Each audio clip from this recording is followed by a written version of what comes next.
Livro, O Vinho Novo é Melhor. De Robert Tom. Preâmbulo. O programa da rede de radiação cristã, o Clube 700, estava sendo transmitido de nosso estúdio em Dallas, quando um novo convidado foi apresentado e se assentou diante das câmeras de televisão.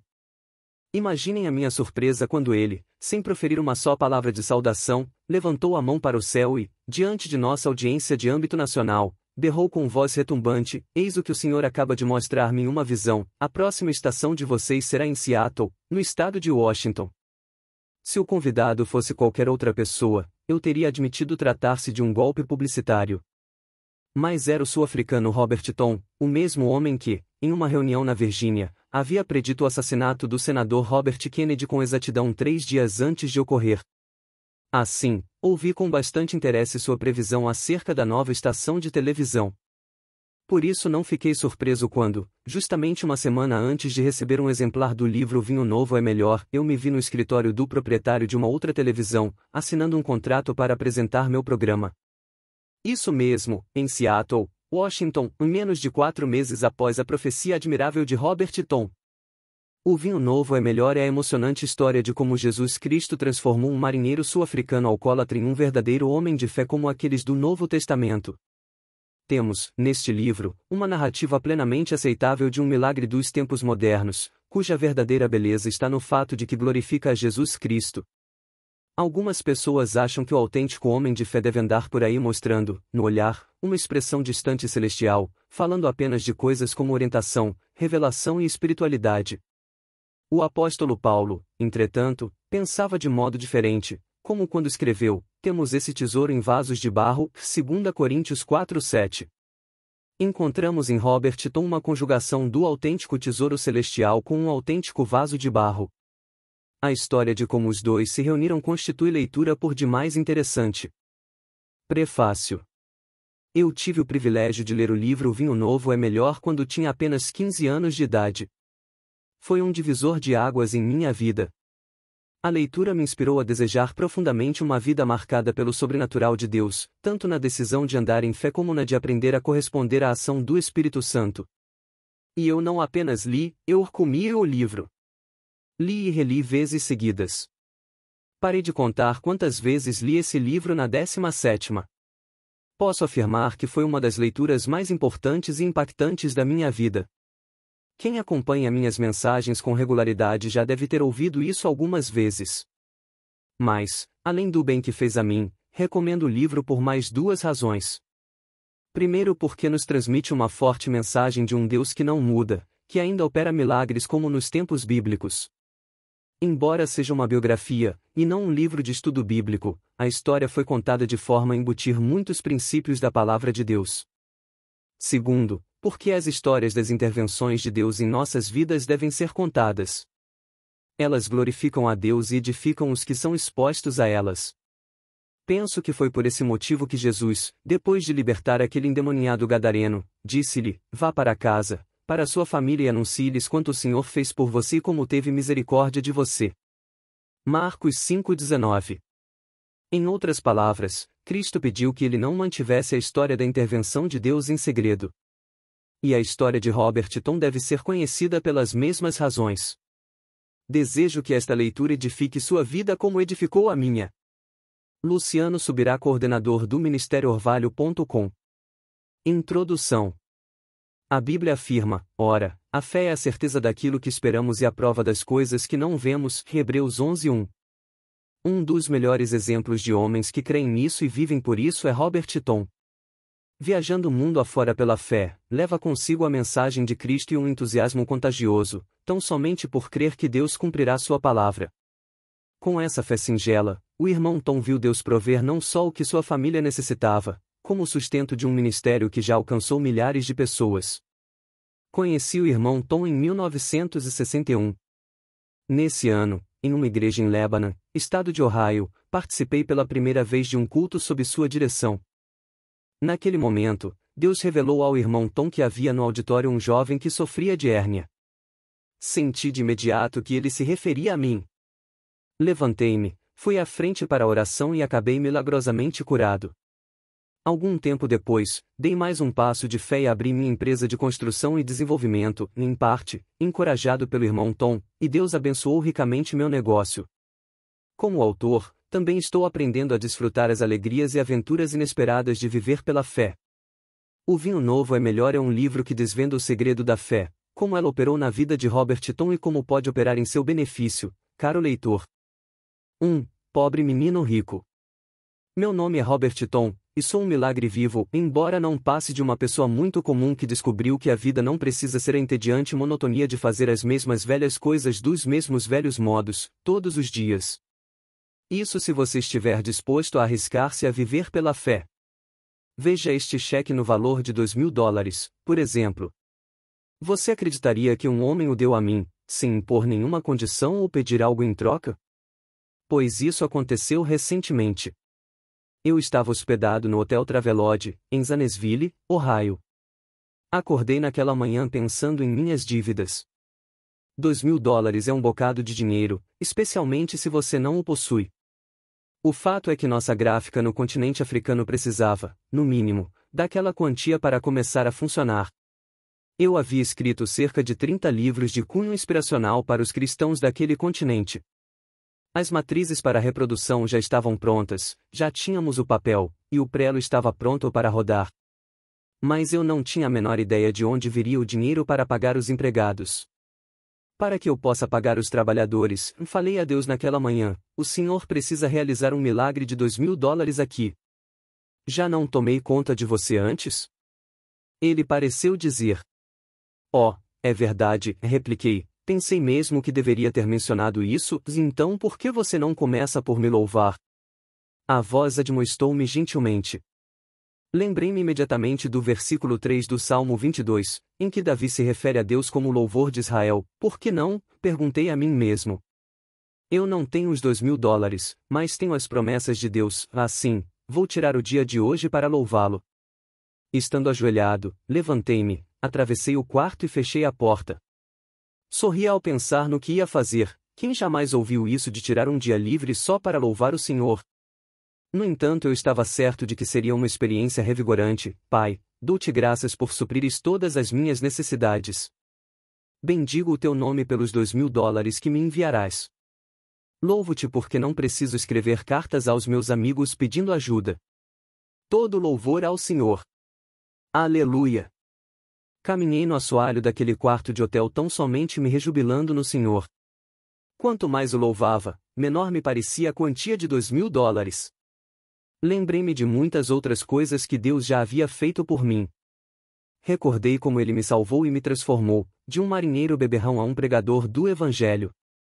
Recordei quando Ele me deu um carro brilhando de novo, inteiramente de graça. Recordei como fui salvo de uma tentativa premeditada de assassinato. Cada incidente que me vinha à lembrança provocava mais louvores. Levantei as mãos para o céu e adorei na presença do Senhor, ó Deus. Tem sido tão bondoso para comigo, exclamei. Eu te adoro. Eu te louvo. Pouco depois do meio-dia, o telefone tocou. Irmão Tom? Sim. Aqui fala o irmão Chambers. Aceita almoçar um bife comigo hoje? O Al Chambers era um amigo que eu conhecera em Ohio por ocasião de um reavivamento. Bem, respondi, quase babando só em pensar no bife suculento, seria ótimo, o seu convite me agrada muito. Mas veja, eu tirei este dia para louvar a Deus. Você o quê? Ele perguntou com um sorriso discreto.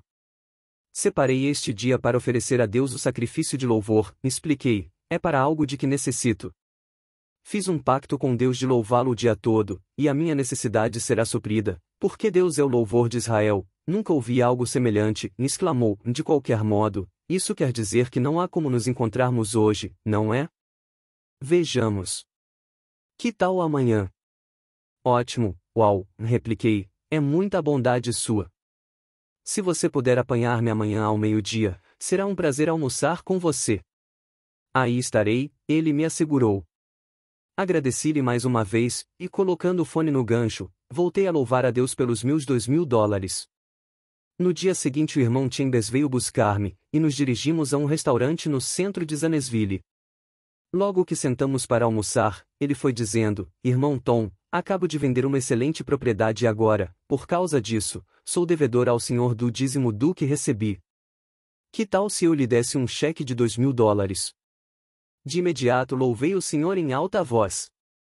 Irmão Chambers, falei, lutando para não elevar demais a voz, isto só pode ser um milagre. Sabe que essa é a quantia exata pela qual eu, ontem, estava louvando o senhor? Em seguida louvamos o senhor, então o irmão Chambers pegou o talão e começou a preencher o cheque. Quando voltei ao meu quarto no hotel, peguei o cheque e fiquei a olhá-lo uma e outra vez com os olhos cheios de lágrimas. Deus havia, novamente, provado a mim a sua fidelidade. Ele não havia dito: o meu Deus suprirá todas as necessidades de vocês, de acordo com as suas gloriosas riquezas em Cristo Jesus, Filipenses 4:19? Foi com base nessa promessa que, no dia anterior, por antecipação, eu havia louvado a Deus. Naquela altura eu ainda não tinha quantia alguma, porém, eu tinha a palavra de Deus. Eu sabia, por experiência própria, que Deus sempre cumpre suas promessas. Se Deus disse que supriria minhas necessidades, isso é tão bom como se Ele já o tivesse feito. Assim, eu havia louvado ao Senhor pela fé. E agora o cheque estava na minha mão. Não havia nisso nenhuma surpresa, pois aconteceu exatamente o que eu esperava. Senhor, falei quando me deitei naquela noite, viver pela fé em Ti é a melhor maneira de viver. Ajustando meu travesseiro em uma posição mais confortável, acomodei-me na cama e comecei a lembrar como Deus me havia ensinado a andar pela fé. Minha memória recuou aos dias de minha infância na África do Sul, onde tudo começou de um modo quase inverossímil. O orfanato metodista estava instalado em uma zona rural chamada Rondebosch, distante cerca de 12 quilômetros da movimentada cidade do Cabo. As 5 construções de tijolo vermelho abrigavam por volta de 180 crianças, sujeitas a severa disciplina. Havia 3 casas para meninas e 2 para meninos. Mesmo nos dias ensolarados, aqueles velhos edifícios de 2 andares pareciam tristes e depressivos, os telhados escuros e as janelas dos sótãos cinzentos nos miravam lá de cima como guardas postados nos muros de uma prisão. Foi em 1925 que minha mãe, viúva, levou a mim e a minha irmã ao orfanato. Eu estava com 10 anos de idade. Mamãe assegurou-nos que nos sentiríamos bem com as outras crianças, e que as pessoas que tomariam conta da gente nos dariam muito amor. Vocês sabem o quanto o pai de vocês confiava nessa instituição. Mamãe nos disse: todo ano ele doava $700 para o sustento desta instituição, e tenho certeza de que ele ficaria contente se soubesse que 2 de seus filhos estão sendo amados e educados por pessoas cristãs. Contudo, eu jamais entendi a espécie de amor que havia ali. Acho que tinham boas intenções, mas a disciplina era tão rigorosa que ficava difícil sentir alguma forma de amor. Passei 4 longos anos nesse lugar e, à medida que o tempo passava, mais eu odiava. Odiava levantar-me naquelas manhãs frias e nevoentas e ter de esfregar os pisos de cimento, vestido apenas com uma camisa fina e um calção, sem nenhum tipo de calçado. Deus querido, eu choramingava ajoelhado no cimento frio, segurando a dura escova: por que o Senhor deixou papai morrer? Por que tenho de viver neste lugar horrível? Eu quero ir para casa. No entanto, parecia que Deus não me dava a menor atenção. Semana após semana e mês após mês, eu continuava a levantar cedo naquelas manhãs tristes e friorentas e a esfregar aqueles pisos de cimento. Não demorou muito e comecei a tossir e a sentir a respiração curta. Naquele tempo eu não sabia, mas a contínua exposição às frias manhãs estava desenvolvendo em mim uma séria doença na asma. Certa manhã, seguro de que ninguém estava me vendo, deixei o escovão cair com um grande estrondo e desabafei: eu odeio este lugar. Eu odeio, odeio, odeio. Oh, você odeia, não odeia? Uma voz falou atrás de mim. Olhei para cima, surpreso e envergonhado de que alguém tivesse ouvido. Era a irmã Emily Dunn, a inspetora de serviço. Venha comigo, Robert, disse rispidamente, você precisa fazer o que lhe ordenam sem se queixar. Não leu na Bíblia que, quando as pessoas se queixam, isso desagrada ao Senhor. Levou-me ao seu escritório, deu-me uma boa surra em nome do Senhor e me mandou voltar e acabar o meu serviço. Terminada a tarefa matutina, éramos todos obrigados a tirar a roupa e a tomar banho em água fria como gelo. Recordo certa manhã tremendamente fria, quando um dos garotos disse: ei, pessoal, há gelo nessa água. Olhamos todos para a velha e antiquada banheira na qual, não havia dúvida, uma fina camada de gelo formava a superfície da água. Eu não vou entrar aí. Um garoto gritou. Nem eu. Outro exclamou. Mas se não ouvirem o barulho da água, logo saberão que não estamos tomando banho. Outro menino advertiu. Então vamos quebrar o gelo e agitar um pouco a água. Sugeriu outro garoto. Pareceu uma boa ideia para os demais, assim, um a um, mergulhamos parte do pé na banheira e agitamos a água 3 vezes para darmos a impressão de que estávamos tomando banho. Contudo, o que não sabíamos era que a irmã Emilidan estava nos observando por um buraco no forro. Depois que nos vestimos, lá estava ela. Levou-nos todos ao seu escritório, pegou sua vara de marmelo de quase 1,5 metros e disse, que vergonha! Vocês não sabem que a Bíblia diz, e vocês não escaparão do pecado cometido? Se hoje está muito frio para tomar banho, talvez isto os esquente, o que acham? E um por um, asperamente, ela virou nossas palmas, e com aquela vara temida, vibrou golpes firmes e dolorosos em nossas mãos. Agora 10 são para o refeitório e comam sua refeição. Resmungou. E que eu não volte a pegá-los fugindo do banho. Sim, senhora. Cantamos em coro e saímos correndo para nos juntar aos demais. Em cada degrau que eu pisava, dizia comigo mesmo, odeio este lugar. Ó Deus, como odeio este lugar! Odeio estas pessoas e a religião delas. Odeio tudo isto. No refeitório, ficávamos em posição de sentido como soldados e repetíamos a mesma oração de sempre antes de cada refeição, faça-nos, Senhor, sinceramente agradecidos pelo que vamos receber. Amém. Até essa oração eu odiava, a mesma velha oração, 3 vezes por dia, diariamente. Para mim era repugnante. Depois de um mingau, grossas fatias de pão e xícaras de chocolate, tínhamos de lavar os pratos. Minha tarefa era esfregar os caldeirões e as panelas. Quase sempre eu terminava minha tarefa em cima da hora de sair correndo para a aula. Tínhamos escola no orfanato, uma das poucas coisas que eu apreciava ali. Na África do Sul a educação está muito avançada, resultado do grande e bem cuidado preparo pré-escolar exigido.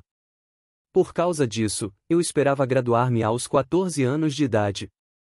E, como não queria permanecer naquele orfanato um único dia além do necessário, muito me esforcei nos estudos para graduar-me no tempo certo. Consegui manter-me como o primeiro aluno da classe durante todos os 4 anos. Depois das aulas matutinas, voltávamos ao refeitório e recitávamos a mesma velha oração, faça-nos, Senhor, sinceramente agradecidos pelo que vamos receber. Amém. Duvido que qualquer um de nós dedicasse um só pensamento ao que estávamos dizendo. Não passava de uma rotina estritamente mecânica, e quem desejasse comer melhor teria que repetir aquela senha. Após o almoço havia mais panelas e caçarolas para esfregar, antes de seguirmos para as aulas da tarde. As atividades da escola se encerravam às 15h30, em seguida, durante 1 hora tínhamos de esfregar e encerar um pouco mais os assoalhos. Ao final do trabalho, aqueles assoalhos brilhavam de tal maneira que você poderia ver seu rosto perfeitamente refletido neles. Permitiam-nos 1 hora de recreio antes do jantar. Sem essa hora, poderíamos ter enlouquecido. Mas até nessa ocasião, éramos cuidadosamente vigiados para que não fizéssemos muita algazarra. Fosse como fosse, era melhor do que nada, e nos sentíamos gratos pelo breve alívio da esmagadora disciplina do dia.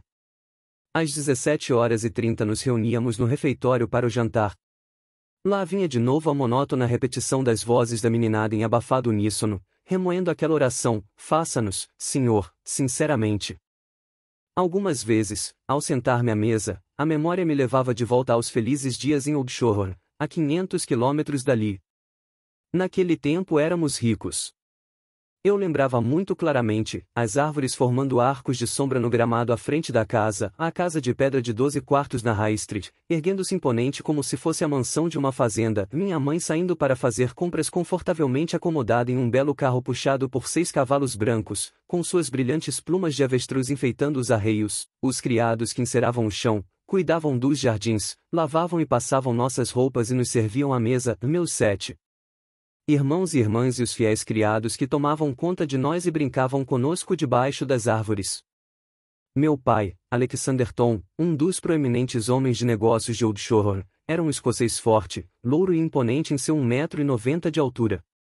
Old Shoreham era a capital do mundo quando se falava em avestruz, e devia seu sucesso às mulheres que, em todo o mundo, usavam as elegantes plumas da ave em seus chapéus.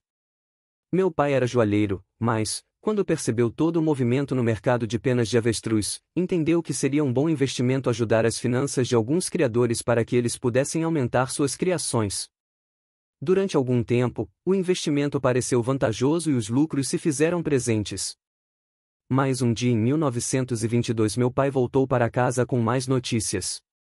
Maria, o negócio das penas está afundando, ouviu dizer a minha mãe, uma irlandesa de cabelos pretos. Oh!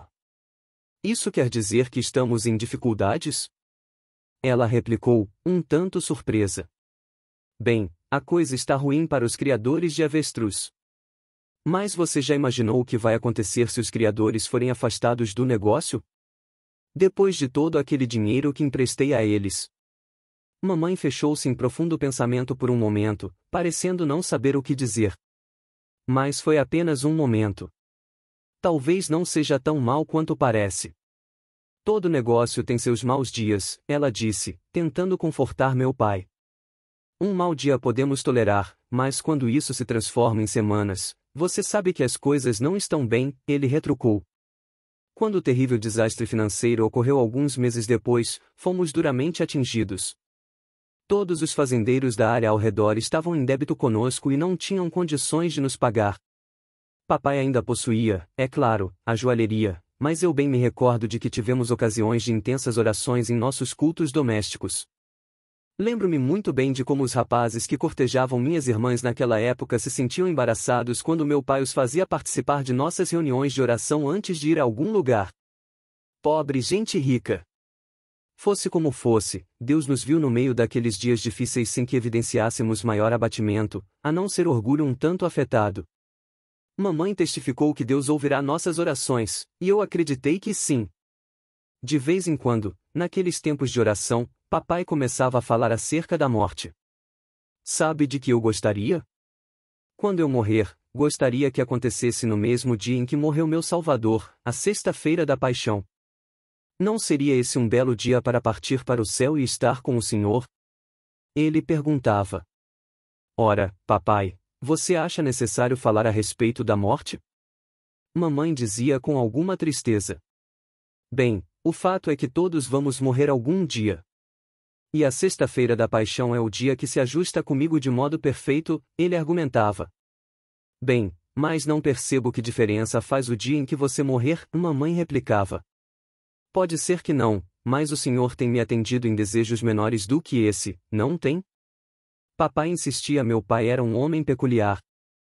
Era um presbiteriano com grande interesse pela Bíblia e pela oração, no entanto, não consigo me lembrar de tê-lo visto alguma vez na igreja.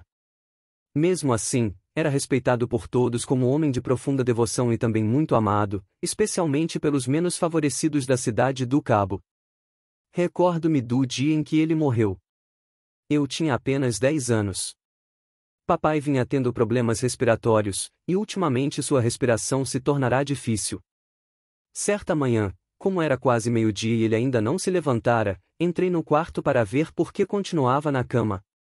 Eu o vi, então, respirando com dificuldade, comprimindo o tórax e lutando desesperadamente em busca de ar. Saí do quarto como uma flecha para chamar minha mãe. Acho bom a senhora ver o papai. Ele não está passando bem, disse-lhe. Pelo tom de minha voz, mamãe percebeu que eu estava muito assustado. Disparou para o quarto e levou um susto ao encontrá-lo naquela ânsia para respirar. Papai contava apenas 52 anos de idade e jamais dera a impressão de estar tão doente. Ela tentou socorrê-lo, porém, por mais que fizesse, não conseguiu aliviar-lhe a angústia. Ele continuou a piorar e, às 15 horas, morreu inesperadamente. Chocados, só muito depois nos demos conta de que sua morte ocorreu em uma sexta-feira da Paixão. Durante o cortejo fúnebre, em ambos os lados das ruas, a uma distância de 5 quilômetros até o cemitério, os pobres formavam filas extensas, caso único na África do Sul. Aquela gente amava meu pai. Foi pouco tempo depois do enterro de papai que mamãe decidiu nos internar, eu e minha irmã, no orfanato metodista que ficava a 500 quilômetros de casa. Para ela foi uma decisão terrível. De repente seu mundo estava em pedaços. Como nunca pensar em morrer tão cedo, papai não fizera um testamento. Mamãe ficou sem nada. As dívidas deixadas por ele andavam por volta dos $50.000 e mamãe não se julgava capaz de gerir todos os detalhes da joalheria. Não posso dirigir esse negócio. Alexander sempre controlou tudo, e é responsabilidade demais para mim, ela choramingou. O magistrado local se prontificou a ajudá-la, mas $50.000 pareciam uma montanha irremovível para ela. Por isso, tomou a decisão de sair dali e deixar que as propriedades fossem vendidas em leilão. A joalheria, a casa grande de pedra, os móveis e nossos cavalos, ela abandonou tudo e se foi para a cidade do Cabo. O ruído do arrastar das cadeiras ao nos levantarmos das mesas no refeitório do orfanato me trouxe de volta à realidade, como se eu tivesse levado um choque. Estivera tão profundamente imerso nas lembranças de Old Shoreham que não sentirá o tempo passar. Rapidamente meti na boca, de uma só vez, os últimos 2 ou 3 pedaços de batata que restavam no prato e, de um salto, reuni-me aos outros meninos que se dirigiam à cozinha para a tarefa de panelas e louças. Arrumada a cozinha, fomos mandados aos nossos quartos para estudar até a hora de dormir. Às 8 da noite resmungamos uma oração decorada, caímos na cama exaustos, e as luzes se apagaram. Mamãe havia alugado uma pequena casa perto de Maitland, cerca de 6 quilômetros do orfanato. Mas, para nossa grande tristeza, só permitiam que ela nos visitasse, 4 vezes por ano. Essas visitas costumavam ser nos sábados à tarde. A princípio, eu aguardava com muita ansiedade, mas, depois de 1 ano ou 2, nosso amor já não era o mesmo. Vivíamos no nosso pequeno mundo, e ela vivia no dela. Algumas vezes se tornava difícil encontrar um assunto quando ela vinha e, por isso, ficávamos embaraçados, como estranhos tentando conversar. A outra única diversão da melancólica rotina do orfanato metodista eram as férias de 3 semanas na época do Natal. À medida que a ocasião se aproximava, mal conseguíamos disfarçar a alegria espontânea que brotava ao pensarmos em sair de nossa prisão, ainda que por poucas semanas. Mas sabíamos que era preciso reservar a alegria para nós mesmos. Seria muito ruim se a irmã Emily Dan percebesse o quanto estávamos ansiosos para partir. De alguma forma, no entanto, essas férias se constituíam em certo desapontamento para mim. Era difícil esquecer totalmente a disciplina rigorosa do orfanato. Parecia que a irmã Emily Dan estava sempre me vigiando como um espectador silencioso. Sua religião rígida criará um muro ao redor de mim, semelhante às fortificações que cercavam Jericó. A nova casa de mamãe foi um desapontamento. Senti falta da nossa esplêndida casa de pedra em High Street, do imenso gramado onde costumávamos brincar e do meu agradável quarto. A mudança deve ter sido tão difícil para mamãe quanto foi para nós, embora ela jamais tivesse dito uma palavra a respeito. Ganhava seu sustento cuidando de pessoas idosas, fazendo serviços domésticos e algum trabalho extra. Lembrando dos criados que tínhamos em Old Shoreham, eu me admirava de como ela conseguia se manter tão alegre e bem disposta. Você está tossindo muito, Bobby. Vem aqui e tome um pouco do meu xarope, ela dizia.